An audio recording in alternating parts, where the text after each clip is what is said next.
Sir, आपने ये बताया कि ये ज्वेलरी पार्क के लिए इंडस्ट्री को फास्ट एक्शन लेना चाहिए, लेकिन अभी इसके सामने एक बात ऐसी है कि what we are looking at कि हेजल फ्री इंडस्ट्री को है ना, हेजल फ्री या सिंगल विंडो आप करेंगे तो इंडस्ट्री का काम फास्ट होगा। तो वो इजी आप कैसे करेंगे सर? नहीं, 1 महीने पहले ही हमने मैत्री कायदा करके हमने कायदा लॉन्च किया है जो सिंगल विंडो सिस्टम का है, और 30 दिन के अंदर आपको एनओसी परमिशन देना चाहिए। हमने उसमें फाइनल किया है। अगर 30 दिन में आपको परमिशन नहीं मिली तो अपने आप वो इंडस्ट्री कमिश्नर के पास आएगा और इंडस्ट्री कमिश्नर जो है वो आपको परमिशन या एनओसी दे देगा। तो ये कायदा हमने लॉन्च किया है पिछले ही असेंबली में। मैं देवांशु देसाई, विश्वास न्यूज इंडिया की तरफ से। मेहुल भाई, विपुल भाई, कोई भी क्वेश्चन और उदय जी आप भी, आपने बोला महाराष्ट्र के हर डिस्ट्रिक्ट में ये संभावना है जो मेहुल भाई ने बताया, तो इसके बारे में कोई प्रोजेक्ट ब्लूप्रिंट की किस तरह से खाली ज्वेलरी बनेंगे, पॉलिश डायमंड का कुछ काम होगा, तो उसके लिए आपने कोई विजन इसके बारे में कुछ बताएंगे? नहीं, आज ही इनसे बात करते वक्त मेरे ध्यान में आया कि इसका एक कमेटी बनाना चाहिए, और मैं किरीट भाई, विपुल भाई, मेहुल भाई से बात करके मैं एक कमेटी बनाऊंगा और उसका जीआर निकालूंगा। सिर्फ कमेटी नहीं, उसका जीआर निकाल के रत्नागिरी में क्या हो सकता है, नागपुर में क्या हो सकता है, रायगढ़ में क्या हो सकता है, छत्रपति संभाजीनगर में क्या हो सकता है, ऐसा पूरा एक डीपीआर बना के हम आगे जाएंगे। लेकिन ये जो मूवमेंट है वो जिले तक जाना चाहिए। ये जो मेहुल भाई ने बोला उसको पूरा गवर्नमेंट सपोर्ट करेगा, क्योंकि इसमें से एम्प्लॉयमेंट जनरेशन बहुत है ये सेक्टर में, तो उसका ट्रेनिंग दिया जाएगा। अभी हम स्किल सेंटर भी बना रहे हैं एमआईडीसी के, तो वो इनसे टाइप करेंगे। ऐसा करके इनको ही कमेटी पे लेके कैसा आके लेके जाना है, रत्नागिरी तक कैसा लेके जाना है, नागपुर तक कैसा लेके जाना है, वो सोचेंगे। बोलू का? हाँ,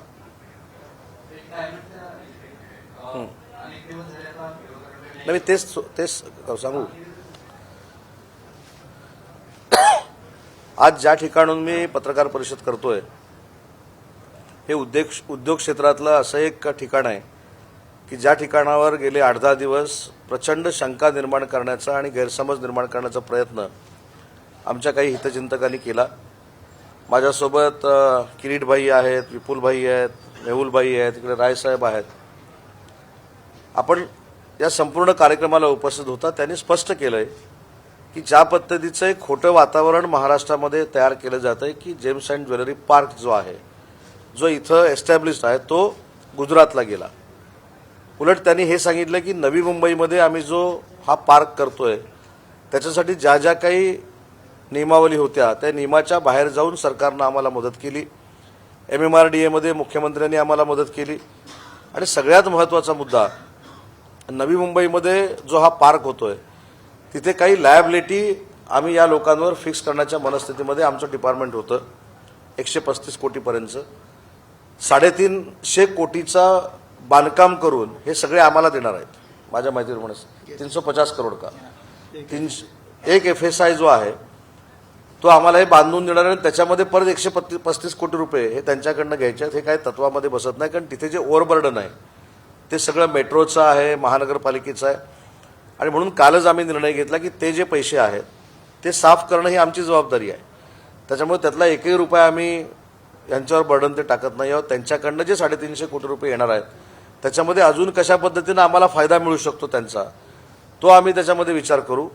परंतु नवी मुंबईचा हा जो जेम्स अँड ज्वेलरी पार्क आहे हा देशातला अतिशय अद्यावत आणि अतिशय मोठा असेल। देशामध्ये सगळ्यात जास्त एम्प्लॉयमेंट जवळजवळ 1 लाखाची ही त्या ठिकाणी जनरेट झालेली आपल्याला दिसेल। आज पण ज्या ठिकाणी आपण आहोत तिथं देखील 25 ते 30 हजार लोक, 50 हजार लोक, शिप्समध्ये तेवढीच लोक, तो 1-1.5 लाख लोक ह्या संपूर्ण सेक्टरमध्ये काम करतात। आणि म्हणूनच सेक्टरलाच बदनाम करण्याचा काही लोकांनी जो विडा उचललेला होता, म्हणूनच मी स्वतः या ठिकाणी आलो, सगळ्यांची चर्चा केली। आणि राजकारणामध्ये किती खोटं बोललं जातं पण ते रेटून बोललं जातं याचं मूर्तिमंत उदाहरण इथे आल्यानंतर मी तुम्हाला दाखवलं। एखादा ह्याच्यातला उद्योजक सुरतला गेला म्हणजे हे सगळे गेले नाही, परंतु वातावरण असं बनवलं गेलं। आणि म्हणून मगाशी कोणीतरी चांगलं सांगितलं की 13 वर्षात या संपूर्ण कॅम्पसमध्ये येणारा पहिला उद्योगमंत्री मी आहे। मागचे उद्योगमंत्री या ठिकाणी आले होते, पण ते ह्यांचे प्रश्न सोडवण्यासाठी आले नव्हते. लोक जमा करायला सांगितली होती आणि मतं आपल्याला कशी मिळतील यासाठी आली होती. म्हणजे तुमच्या एक लक्षात आलं असेल, या सगळ्यांचा उपयोग फक्त राजकारणासाठी केला जातो, स्वतःची घरं भरण्यासाठी केला जातो. याच्या पलीकडे दुसरं काही कोणाला राहिलेलं नाही. आज मी इथे आलो, यांच्याशी चर्चा केली, उलट त्यांनी सरकारचं कौतुक केलं आणि सरकारच्या माध्यमातून सिप्स असेल, इथे जिथं मी पत्रकार परिषद घेतोय तो संपूर्ण कॅम्पस असेल, नवी मुंबईचा कॅम्पस असेल, जे जे या सेक्टरसाठी या उद्योगांसाठी मदत करावी लागेल, सरकार त्यांच्यासोबत आहे. राजकीय प्रश्न आहे. आज सर्व पक्षीय नेत्यांची बैठक मुख्यमंत्र्यांसोबत झाली, मात्र या लोकांनी टीका केली की राज ठाकरे आणि उद्धव ठाकरे यांना या बैठकीला बोलवलं गेलं नाही. हा फक्त व्यक्तिगत सूट घेतला जातोय, राजकारण केलं जातंय असं त्यांनी टीका केली. मला असं वाटतं की आता या ठिकाणी ज्या ठिकाणी मी आलोय ते एक वेगळं मिशन घेऊन मी आलेलो होतो, परंतु जरी त्यांना बोलवलं असतं तरी सुद्धा यांचं म्हणणं काहीतरी वेगळं राहिलं असतं. बोलवलं नव्हतं अशातला भाग नाही. त्याच्यामध्ये अंबादास दानवे स्वतः उपस्थित होते, मनसेचे राजू पाटील आमदार उपस्थित होते, अनिल परब उपस्थित होते, सुनील प्रभू उपस्थित होते. त्याच्यामुळे सरकारमध्ये त्यांच्या पक्षाची भूमिका मांडणारे सगळे उपस्थित होते आणि सर्वानुमते ठरलं पुढं काय करायचं ते, आणि तशा पद्धतीची पत्रकार परिषद घेतली गेली. त्याच्यामुळे एखादी गोष्ट मुख्यमंत्र्यांनी केली ती पटवूनच घ्यायची नाही, हे जर काही लोकांचं धोरणच असेल तर त्यांच्या पुढे काय बोलावं. प्रिया सुरेंनी असं म्हटलं की जसा शिंदेंना भाजपकडनं दगा मिळतोय तसाच अजित पवार गटाला सुद्धा भ्रष्ट जुमला पार्टीकडनं दगा मिळतोय आणि स्थापनाचा एक सल्ला त्यांनी दिलेला आहे. आता तो सल्ला अजितदादा मानतायत की नाही अजितदादांनी ठरवलं पाहिजे ना, आणि त्याचं उत्तर अजितदादांनी दिलं पाहिजे.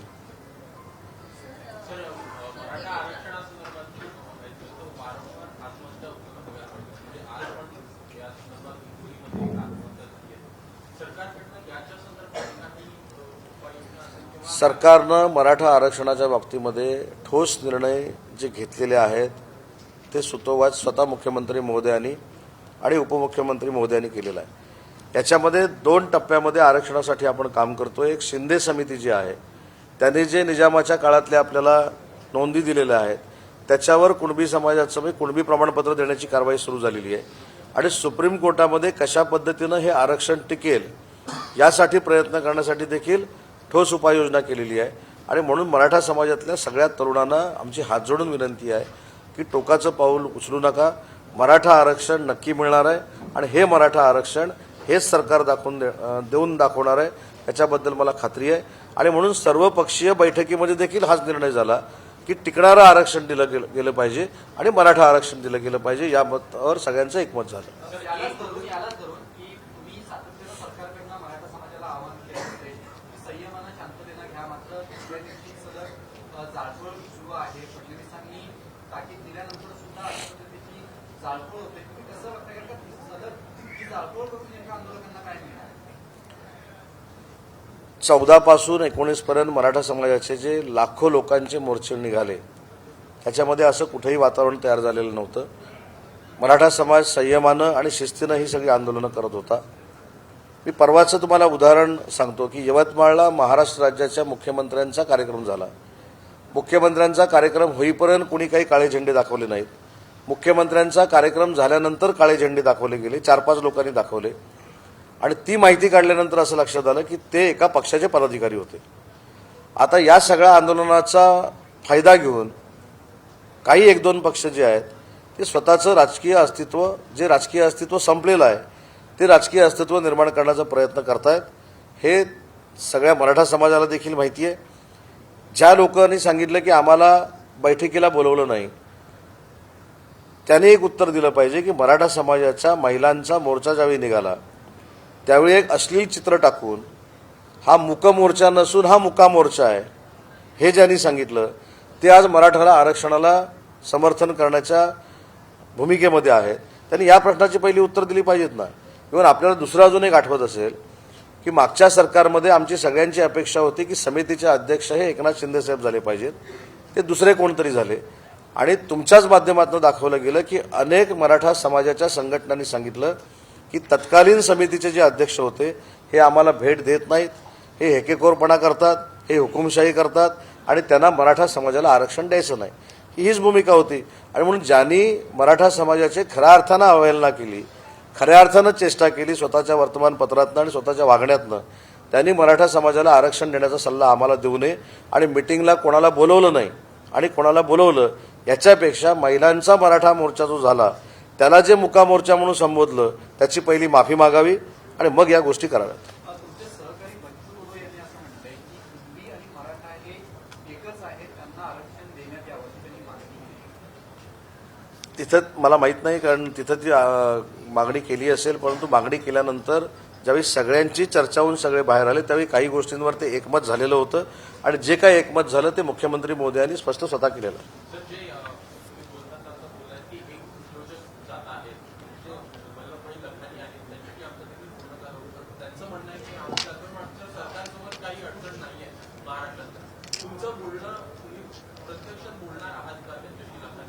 मी सगळ्यांशीच बोललो ना. हे वल्लभभाई आणि हे वेगळे आहेत अशातला भाग नाही.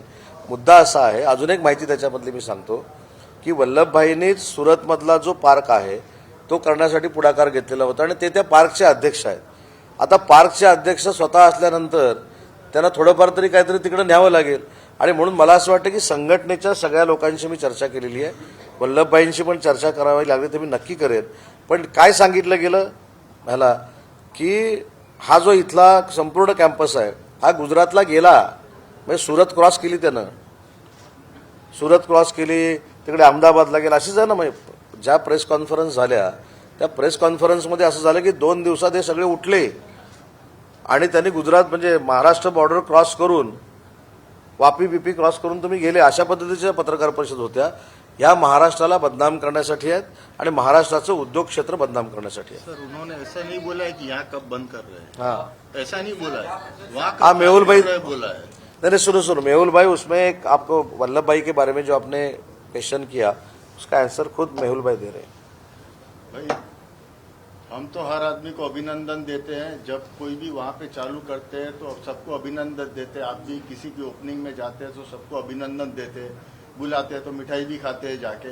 लेकिन किसी ने आज तक ऐसा नहीं बोला है कि कब वो यहाँ बंद कर रहे हैं. किसी का ऐसा अनाउंसमेंट नहीं आया कि यहाँ कौन बंद कर रहा है. तो बात यह है कि कौन यहाँ बंद कर रहा है, तो यहाँ कोई बंद नहीं कर रहा है.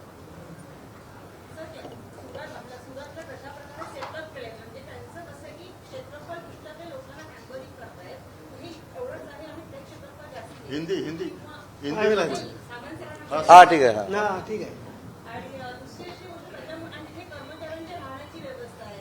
अगदी अगदी अगदी तेच मी तुम्हाला सांगितलं की नवी मुंबईला जेम्स अँड ज्वेलरी पार्क जो होतोय त्याच्यामध्ये कालच ज्याचा उल्लेख इथं किरीटबाईंनी केला की काल एक बैठक झाली. या बैठकीमध्ये नवी मुंबई हे देशातलं सगळ्यात चांगलं जेम्स अँड ज्वेलरी पार्क होईल. त्याच्यानंतर तिथे जे कर्मचारी राहणारे आहेत त्यांना रेसिडेन्शियल सुविधा देखील तिथं आम्ही करून देतोय. त्याच्यासाठी त्यांनी जी जमीन मागितलेली आहे ती देखील जमीन देण्याचा काल आपण निर्णय घेतलेला आहे. त्याच्यामुळं मी कम्पेअर कोणाला करत नाही, कोण किती चांगला आहे कोण किती चांगला आहे, पण देशातलं अद्यावत आणि सगळ्यात छान सगळ्यात चांगलं एम्प्लॉयमेंट देणारं जेम्स अँड ज्वेलरी पार्क जर कुठे असेल तर ते महाराष्ट्रामध्ये नवी मुंबईमध्ये असेल.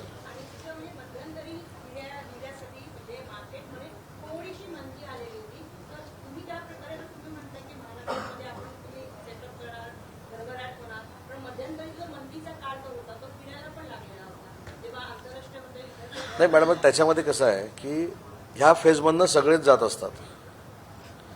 राजकारण्यांवर पण कधी कधी बंदी येते, हिऱ्यावर अशातलंच नाही. त्याच्यामुळं आज बघा पाऊस कमी पडलेला आहे, शेती थोडी अडचणीत येईल, तिथं बंदी येणार आहे. आमच्याकडे कोकणातल्या आंब्यावर थोडं निसर्गामुळं काय झालं, मंदीच्या सावटातनं प्रत्येकजण जात असतो. त्याच्यामुळे मंदीच्या सावटातनं गेले म्हणजे हा उद्योग संपला नाही. त्याच्यासाठी काही मार्ग आहेत ना, आणि ही सगळी दिग्गज मंडळी आहेत. म्हणजे मगाशी आता मला या तिघा चौघांनी ज्या ज्या लोकांची ओळख करून दिली त्यांची ऑफिसेस इथं देखील आहेत आणि 10-10 देशांमध्ये त्यांची ऑफिसेस आहेत. त्याच्यामुळं तिथं काही घडल्यानंतर थोडेफार फायनान्शियल क्रायसिस इथं होऊ शकतात, पण याचा अर्थ हा पूर्ण बिझनेस संपला किंवा हा पूर्ण बिझनेस शिफ्ट झाला असं होत नाही. त्याच्यावर त्यांचे पर्याय आहेत, बँका आहेत, अन्य काही गोष्टी असतील, त्यांचे होलसेलर असतील, रिटेलर असतील, जे जे काय एक्सपोर्टर असतील. आणि त्याच्यामध्ये जाता जाता अजून एक तुमच्या फायद्याची गोष्ट सांगून जातो की जी मला आता मेहुलबाईंनी कानात सांगितली की आपल्यासाठी जेम्स अँड ज्वेलरी पॉलिसी जी आजपर्यंत कुठं नव्हती ती देखील तुम्हाला सगळ्यांनाच बरोबर घेऊन तुमच्याशी चर्चा करून येत्या 2 महिन्यामध्ये आपण लॉन्च करतोय. आणि दुसरी त्याच्यापेक्षा अजून एक महत्त्वाची गोष्ट एक्सपोर्ट पॉलिसी देखील जी देशाच्या कुठच्याही राज्यामध्ये नाही ती देखील आम्ही लॉन्च करतोय. त्याचा फायदा देखील जेम्स अँड ज्वेलरीला होणार आहे. सर, शेवटचा प्रश्न एक. शरद पवारांनी आता एक ट्विट केलेलं आहे मराठा आरक्षणाला धरून की मी पक्षाच्या वतीनं सकारात्मक भूमिका जी आहे ती आरक्षणाच्या बाबतीत मांडलेल्याने आमचा पाठिंबा सुद्धा आहे. शरद पवारांची भूमिका आणि अजित पवार जे सत्तेत आहेत त्यांचे आमदार थेट मंत्रालयात येऊन आंदोलन करतायत. त्यातले कसं फक्त एक विरोधाभास दिसून येते असं पवार साहेब काय बोलले? ज्या पद्धतीनं आज बैठक झाली ही सकारात्मक बैठक झाली आणि आमचा त्याला पाठिंबा नाही, मी तुम्हाला तेच सांगितलं की याच्याबद्दल माझ्यापेक्षा, कारण एकदा मुख्यमंत्री महोदयांनी या संदर्भात प्रेस कॉन्फरन्स घेतल्यानंतर मी त्याच्यावर बोलणं योग्य नाही. परंतु सीएम साहेबांनी हेच सांगितलं की जे सगळे नेते होते त्यांच्यावर सकारात्मक चर्चा झालेली आहे आणि जी आरक्षणाची भूमिका मांडली गेली त्याच्यातली सगळ्यात महत्त्वाची भूमिका जे आरक्षण देऊ ते न्यायालयामध्ये टिकणारं असलं पाहिजे याच्यावर सगळ्यांचं एकमत झालं. आणि म्हणून मला असं वाटतं की पवार साहेबांनी तशी जर भूमिका घेतली असेल तर ती सरकारच्या दृष्टीने आणि महाराष्ट्राच्या दृष्टीने योग्य आहे. सकारात्मक भूमिका घेते किंवा पाहू शकते. दुसरीकडे मराठा समाजातील लोक थेट मंत्र्यांच्या गाड्या फोडतायत. त्याकडे कसं बघताय मराठा समाज ज्या पद्धतीनं आक्रमक होतोय कुठेही सामंजस्य भूमिका घेत नाहीये. सामंजस्य भूमिका घेतली पाहिजे, कारण स्वतः गायकवाड साहेब ज्यांनी मराठा समाजाला आरक्षण द्यावं ही भूमिका मांडलेली होती ते देखील आज शासनाचे सल्लागार म्हणून या आरक्षणासाठी काम करतायत. माजी न्यायमूर्ती भोसले साहेब देखील करतायत, माजी न्यायमूर्ती शिंदे साहेब देखील करतायत. त्याच्यामुळे पेशन्स ठेवल्या पाहिजेत. उद्रेक असू शकतो, मी समजू शकतो, पण हे आंदोलन हे मराठा आंदोलनातलेच आहेत का याचा देखील तपास करणं गरजेचं आहे. कारण कालचं एक स्टेटमेंट आपण एका आमदारांचं जर ऐकलं असेल तर त्याच्यातनं देखील अनेक गोष्टी पुढे येतात की माझ्या घरावर हल्ला करणारे हे मराठा आंदोलनामधले नव्हते, हे बाहेरचे होते. तर त्याच्यामुळे त्याचा देखील आता तपास पोलीस करतील. आता ह्याच्यावर मी, कारण हे सगळं राजकीय वातावरण तापलेलं असताना मी बोलणं योग्य नाही. याच्यामध्ये यंत्रणा आहे, पोलीस यंत्रणा आहे किंवा या सगळ्या यंत्रणा आहेत. पोलीस तपास करतील आणि त्याच्यामध्ये जे कोण असतील त्यांच्यावर कारवाई होईल. काय इंडस्ट्री रिलेटेड विचार करा. हाँ, आज ये भारत डायमंड बुल्स दुनिया का सबसे बड़ा बुल्स है आज की तारीख में, जब तक सूरत का ओपनिंग नहीं हो रहा है. यहाँ पर मंत्री जी आए, आप बिजनेस रिलेटेड इंडस्ट्री रिलेटेड पूछो, ये पॉलिटिक्स तो आप दिन भर करते रहते हो उनके साथ. हाँ, आप इंडस्ट्री रिलेटेड पूछो, महाराष्ट्र कहाँ जा रहा है, देश कहाँ जा रहा है, वो सब आपका ये समाधान हो गया ना कि जो 8-10 दिन पहले ट्वीट हो गया था, प्रेस कॉन्फ्रेंस हो गई थी, वो गलत थी. अभी मैं क्वेश्चन नहीं कर रहा हूं, लेकिन आपको ये पता चला ना, इसलिए मैं यहाँ आया था कि यहाँ का कोई भी बिजनेस कहीं भी नहीं गया है. आपने जो हिंदी में बोला वो यहीं पे है. और इनका जो एक अद्यावत पार्क होने जा रहा है नवी मुंबई में, उसके लिए जो इंसेंटिव है, जो सब्सिडी है, जो उनके प्रॉब्लम है, वो कल ही बैठक में मैंने सॉर्ट आउट कर दिया है. इसलिए भारत का सबसे अच्छा जो पार्क है jewellery end James jewellery park, हाँ नवी मुंबई में, ये नवी मुंबई में होगा, अच्छी तरह से होगा. और ये सब जो है यहाँ के अभी एसोसिएशन के मेंबर, उनके नेतृत्व में भी होगा. Thank you. अभी यहाँ सब मिला के बम्बई में सब मिला के 1 लाख लोग काम कर रहे हैं. नवी मुंबई के कैंपस में 1 लाख लोग काम करेंगे. और वहाँ का जो रेसिडेंशियल प्रॉब्लम है उसके लिए जो लैंड चाहिए था वो भी देने का कल हमने निर्देश दिए हैं.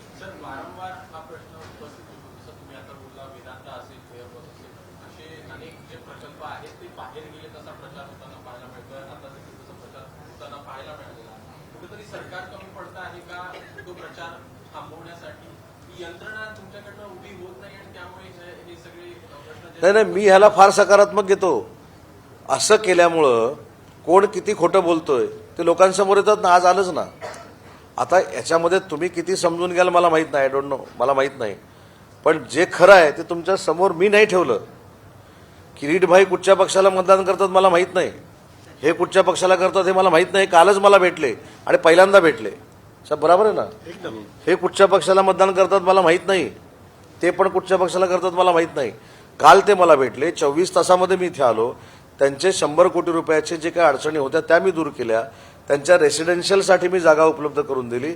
याचा अर्थ सरकार हे उद्योजकांना आणि उद्योगाला पाठिंबा देणार आहे. आता जे खोटं बोलतात त्यांनी खोटं बोलत राहावं, ते एक्सपोज होतात ना. ह्याच्यातनं मी सांगण्यापेक्षा सगळ्याच लोकांनी सांगितलं की आम्ही इथनं जात नाही, त्याच्यामुळं पर्दाफाश झालेला. आता तुम्ही कशा पद्धतीनं दाखवता त्याच्यावरती अवलंबून आहे. खास करून हे सगळे उद्योग जात आहेत असा आरोप थेट आदित्य ठाकरे आणि ठाकरे गटाकडूनच मोठ्या प्रमाणात केला जातोय. ह्या सगळ्यांना तुम्ही आव्हान करताय का की वस्तुस्थिती काय आहे ती त्यांना सांगा? मी अजिबात आवाहन करत नाही. आवाहन करणं एवढा मी मोठा अजिबात नाही. पण हे देखील तुमच्या लक्षात आलं का, 13 वर्षात उद्योग मंत्री या सगळ्यांच्या अडीअडचणी दूर करण्यासाठी पहिला आला. पण याच्या अगोदरचे उद्योग मंत्री आले होते, ते इथं काम करणारे जे लोक आहेत त्यांच्याकडे मतं मागायला आले होते. हा विरोधाभास बघा. आणि म्हणून मला असं वाटतं की ज्यांचे मंत्री फक्त मतदान मागायला एखाद्या कॅम्पसमध्ये जातात त्यांनी हा उद्योग केला आणि तो उद्योग सांगण्याचा त्यांना अधिकार नाही.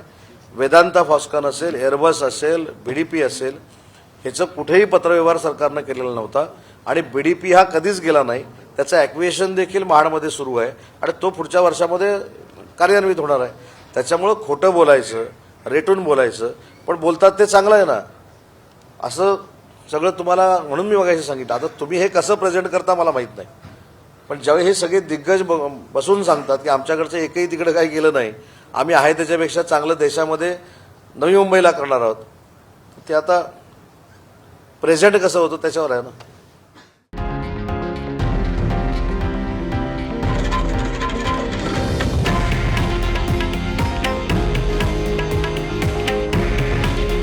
हे आहे देशातील नंबर 1 न्यूज नेटवर्क आणि आपण पाहत आहात TV9 मराठी. काळजी तुमची, हित महाराष्ट्राचं.